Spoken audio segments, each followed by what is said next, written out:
أنا دكتور هاني علام، استشاري علاج آلام العمود الفقري والمفاصل وعلاج الألم. دكتور هاني، هل بيفرق الحقن العادي من الحقن تحت السونار؟ طبعا الحقن العادي ده خلاص اولموست ما بيتعملش دلوقتي، لازم يبقى أي حقن في الجسم جايدد تحت الموجات الصوتية أو الأشعة السينية لدقة الحقن والتأكد 100% من وصول المادة للمكان المطلوب. طب وإمتى أقول إن المريض اللي عنده ضيق القناة العصبية محتاج عملية أو لأ؟ في كذا حاجة احنا بنسميها ريد فلاجز، أول ما بتحصل للمريض، المريض ده محتاج عملية ومش هينفع له أي تدخل محدود، زي عدم التحكم في البول أو البراز أو سقوط في القدم أو إن رجل تخس عن التانية، يعني العضلة دي ابتدت تتأثر. والتردد الحراري يا دكتور هاني بيأثر على حركة الأعصاب فعلا؟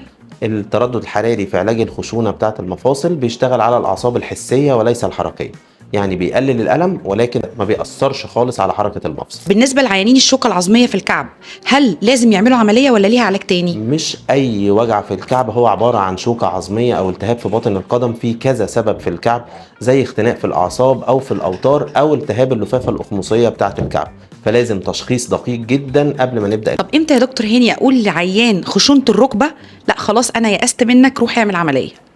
يعني احنا بنعمل عمليات الركبة بعد ما بنكون اولا جربنا الحاجات التحفظية زي الحقن والتردد الحراري والادوية التقليدية، لكن لو الركبة دي فيها تشوه بيمنعها من الفرد للاخر او التانية للاخر، فساعتها لازم يعمل عملية ومش هينفع نجرب الادوية التقليدية.